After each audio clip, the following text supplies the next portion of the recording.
It's a new year. That means it's a new Monday movie pickup.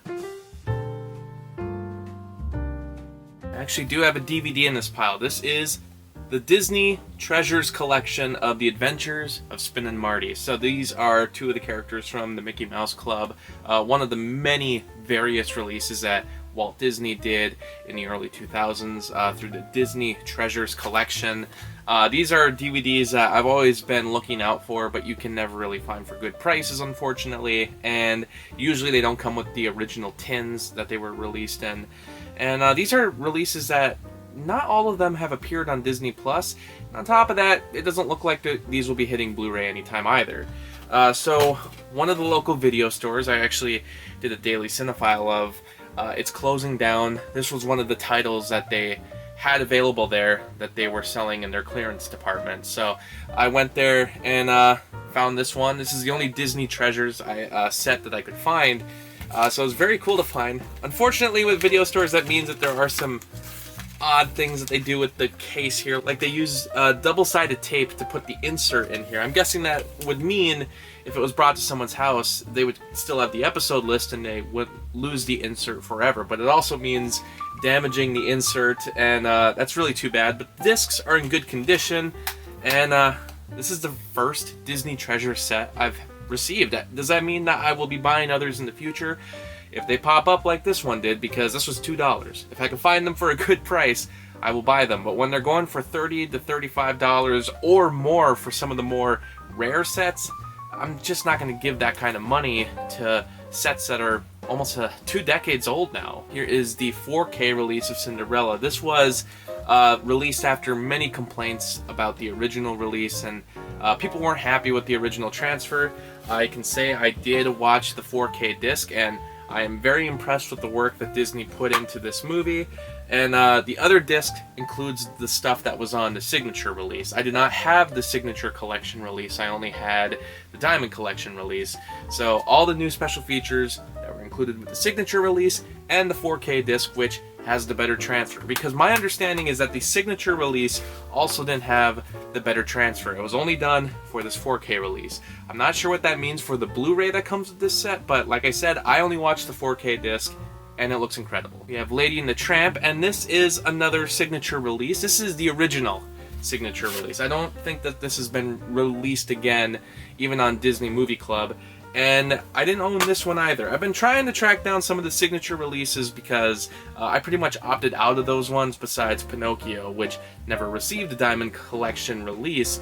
But now I've been looking out for them. Some of them have been released on 4K. Some of them aren't even labeled part of the Disney Signature Collection when they've been released on 4K, like that Cinderella release. And now Disney Movie Club has been doing releases where they include more special features that are not even from the Disney Signature Collection either. Like there's a Peter Pan Signature release, but now there's also a Disney Movie Club exclusive that has another disc with other bonus features that were never released on any of the other previous Blu-rays. It gets pretty tricky to follow along with. Then there was also this at Half Price Books. It's the complete series of the Spectacular Spiderman. This is the Spider-Man cartoon that I know the most. This is the one that I saw the most episodes of, and I remember really liking it, and oftentimes this is considered the best of the Spider-Man animated shows. And I've been looking for this Blu-ray for a long time. It's been sitting in my Amazon list for many years. Was never really up for the price that it was available on, and for a while the price was actually increasing. I don't know if this was out of print for a time, but now it looks like it's a better price on Amazon. But I actually found this for $20 at a Half Price Books. And then keeping up with animated superheroes, but from the other company, DC, this is Superman, the complete animated series. I own a bunch of Batman animated shows, but I did not get the Superman series yet, so it's very cool to get this Blu-ray set. Very happy that they released this one on Blu-ray after so many of the Batman series had been released on Blu-ray. This did come with a digital copy, but it's not available anymore. The set, I bought it brand new, but the digital copy inside was no longer available. It had expired. Apparently expired at the end of 2022. This is the first time I've used a digital code where I was actually told it was expired. There's always been expiration dates on the digital codes, but I've never actually ran into a problem with a code after the expiration date. I've almost always been able to use them. Even some codes that are over 10 years old from the ultraviolet days, I've been able to use on Movies Anywhere.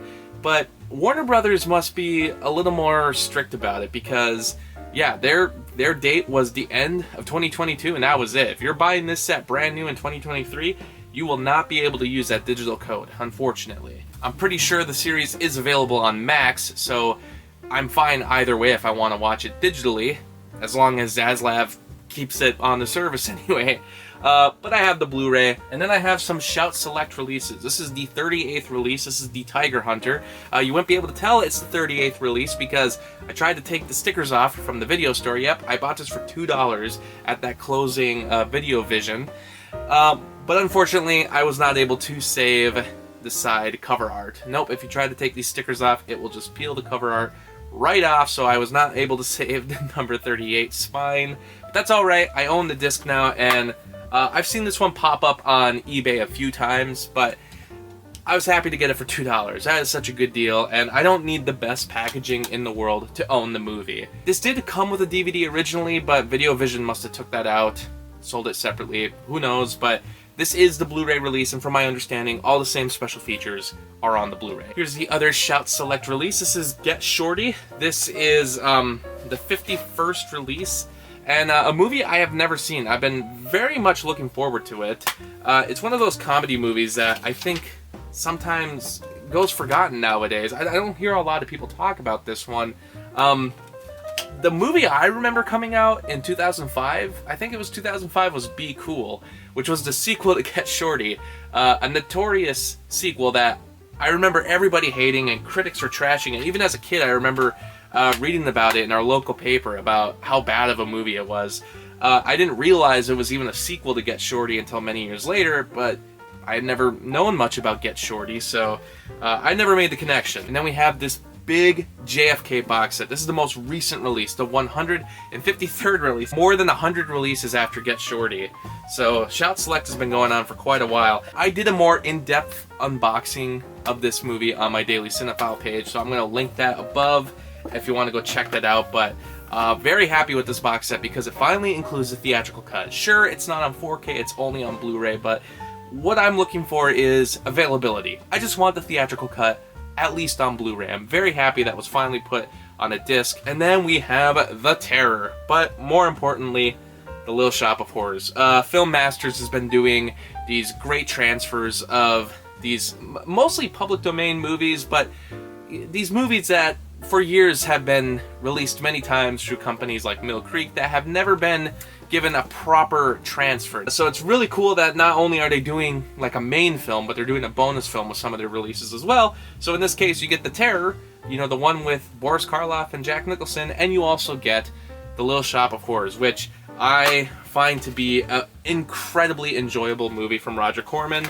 So here's the release. They do 2 discs as well. They did this with their other release for the giant Gila monster. So I think it's really cool that they're doing that. You know, they could have just put both movies on one disc, but it just really shows what the Film Masters is trying to do with these releases. Really make them special. Have these write-ups for not just The Terror, but also for Little Shop of Horrors. And it's cool. It's just like getting something as special as something you would get from Criterion. So Film Masters, they're doing a great job so far. They're doing releases like monthly, so go on their website, keep up with their stuff, and I'm certainly going to. I already got, like I said, the giant Gila monster, the Scarlet Letter, and there's a few other releases I have to get, and then I'm looking forward to those upcoming 2024 releases. That's not a promotion at all. I'm not being promoted by Film Masters. I have not contacted them.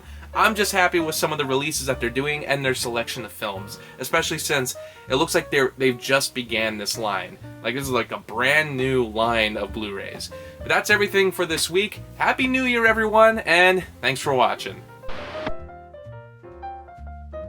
Thanks for watching the video, and special shout out to Anthony, Anna, Kirsten, Spencer, Lucas, and Robert for the support on Patreon. By joining my Patreon, you can get exclusive videos and blogs, and for only $7, you can request your own movie review. I hope you stick around, Cinephile, and have a happy, productive day.